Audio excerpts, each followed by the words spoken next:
que os Estados Unidos retirar isso. Algumas ações do Trump parecem que dão a entender isso, mas o Trump mesmo já viu que nem o Putin, nem o Xi Jinping, nem o Kim Jong-un, nem os iranianos entregam o que prometem.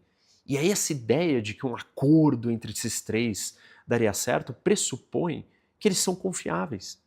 E não que o Xi Jinping ou o Putin são confiáveis, mas que o Xi Jinping e o Putin também confiam no Trump. Porque o Trump muda de opinião a qualquer momento e está pronto a usar, né, ferramentas de formas diversas. Claramente, para isso acontecer, teria que existir uma confiança que não existe entre essas três potências e não vai existir, porque elas estão em plena e total competição. A moral da história aqui, gente, é que esferas de influência não são nem forças estabilizadoras e nem forças instabilizadoras. Elas são parte da natureza da política internacional. Elas são parte da essência do sistema. Sempre você vai ter potências poderosas buscando ter esferas de influência. E você vai ter as outras potências tentando impedir que essas potências tenham esferas de influência. E todo mundo está tentando ampliar o seu e impedir que o outro consiga qualquer coisa. Essa é a natureza do sistema. Sempre foi assim e continuará sendo assim. Tem muita gente que acha que, mas e do ponto de vista normativo, né? Legal, jurídico e o direito internacional? Do ponto de vista do direito internacional, isso é um absurdo. Se você olhar com essa ótica, ou por essa lente moralizante, ética, mas esfera de influência tira autonomia, tira soberania, é imperial, é ditatorial, tira o poder das nações menores. Sem dúvida, tira. Mas esse é um mundo onde leis existem. Esse é um mundo onde a gente teria a Constituição do mundo, onde os tratados são respeitados, onde a gente tem clareza o que são esses tratados. E esse mundo nunca foi desse jeito e em épocas, como eu sempre tenho dito para vocês, de extrema rivalidade geopolítica, o que acontece é que o direito internacional ele se torna praticamente nulo. Do ponto de vista normativo, olhar para a ideia de esfera de influência e fazer um julgamento, que terrível, que horror, isso é injusto, não faz sentido nenhum, porque ninguém está respeitando essas regras. Simples assim. Então, não adianta ir nessa, né, essa análise, ela não corresponde com a realidade, infelizmente, mas é o que é. Tem uma parte, assim, que algumas pessoas falam, né, ou acham, os Estados Unidos então virou uma ditadura e vai dividir o mundo com as outras duas ditaduras. E apesar do governo Trump, né, da administração do Trump, ter algumas posturas que ferem pilares da democracia, os Estados Unidos ainda é uma democracia. E tem inúmeros exemplos que comprovam isso. A Suprema Corte dizer que o Trump não pode continuar impondo as tarifas do jeito que pode, isso é uma grande derrota para o Trump. Uma Suprema Corte que é de maioria conservadora, por sinal. E isso faz o Trump ter que encontrar um outro caminho muito mais burocrático e difícil para fazer o que ele quer. Então, por mais que as pessoas achem isso, a democracia americana ainda existe. E se ela existe, então essa conversa, né, essa clareza de que o Trump tem todo o poder e que ele pode negociar com o Putin, não funciona bem assim. E a ideia de que os Estados Unidos se tornou igual aos outros também não é assim. E outra coisa que todo mundo, alguns advogam e acham que no mundo de hoje é melhor que os Estados Unidos pare de respeitar essas regras democráticas e siga o modelo chinês, porque a China é muito mais assertiva, muito mais rápida, muito mais veloz, eficiente, toma decisões sem ter que ficar discutindo com todo mundo o que todos querem. E um alerta aqui para quem acha isso.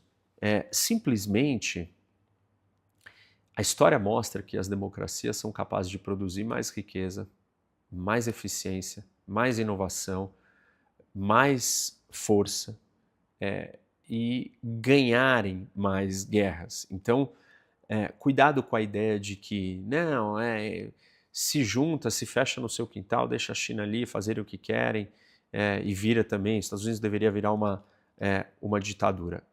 Isso não é positivo, não vai ajudar os Estados Unidos no longo prazo, isso é um problema.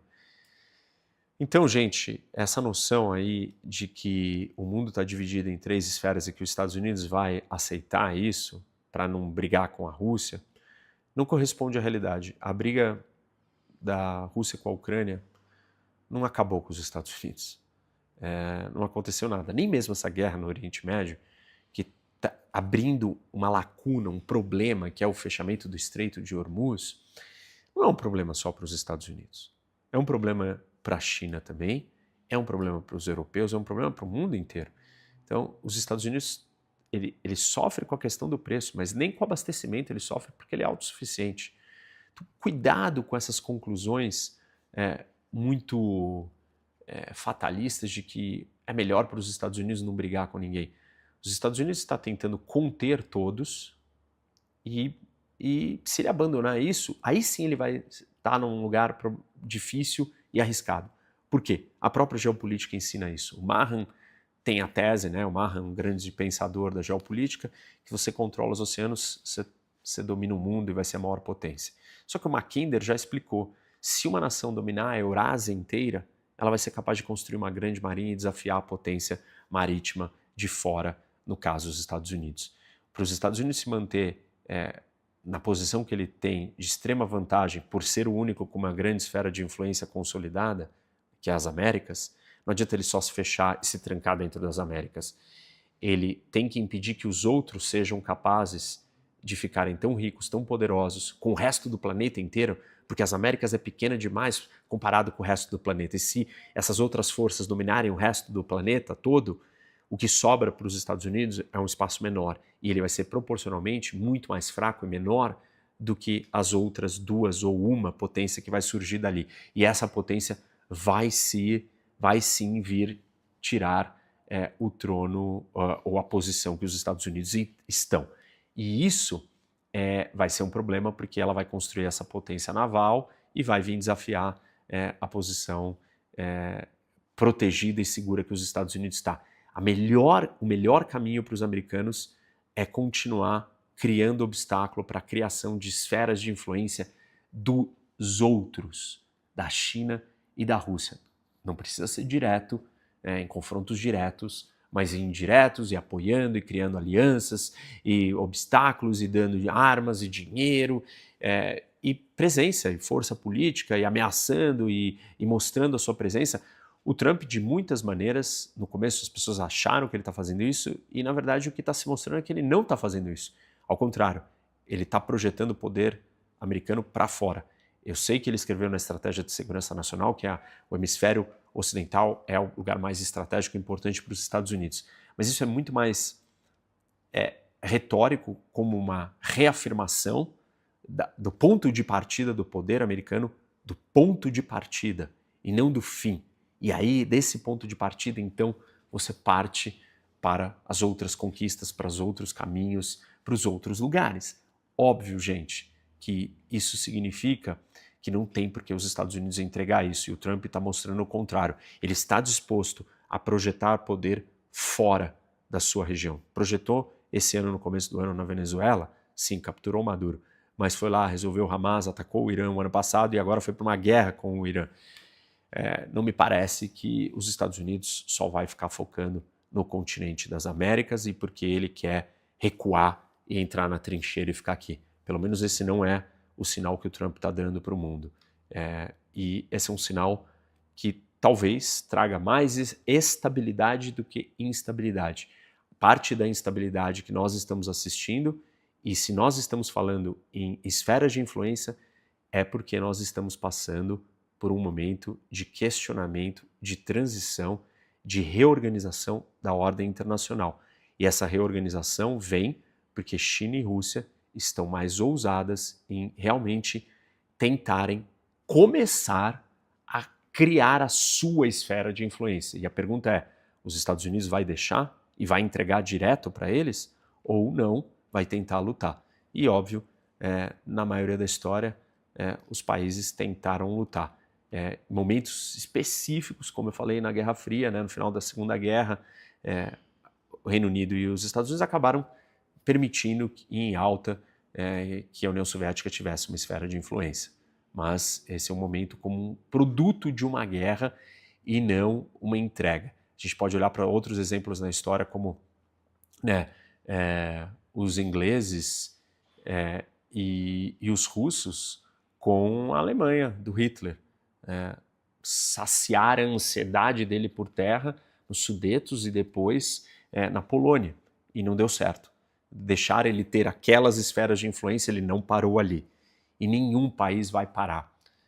Então não me parece que essa é a verdadeira explicação do desenho do que está acontecendo no mundo. E a estratégia americana nunca foi assim, e o Trump não está agindo só assim. Ele está projetando poder bastante para fora, muito mais do que ele disse que iria fazer e muito mais do que o Biden e o Obama fizeram. Então, voltamos para os Estados Unidos tentando impedir. Por vezes a retórica dele parece que não é isso que ele está fazendo, mas não podemos olhar só para o que ele fala, já falei isso inúmeras vezes para todos vocês aqui, temos que prestar atenção no que ele faz, não só no que ele fala. Política, a fala e a ação são bem diferentes. É isso, pessoal, esse assunto não vai morrer, porque essas esferas de influência são bastante relevantes. Então, espero que vocês tenham gostado. Não esquece de dar like no vídeo, segue o canal, ativa o sininho, compartilha com seus amigos, dá uma olhada na Coinbase e também vem conhecer o meu aplicativo Rock Academy. Lá você tem cursos, aulas, o Bunker do Rock, que é um feed de notícias em tempo real. Tudo isso te deixa mega informado e pronto para você lidar com o mundo de hoje. É isso, pessoal.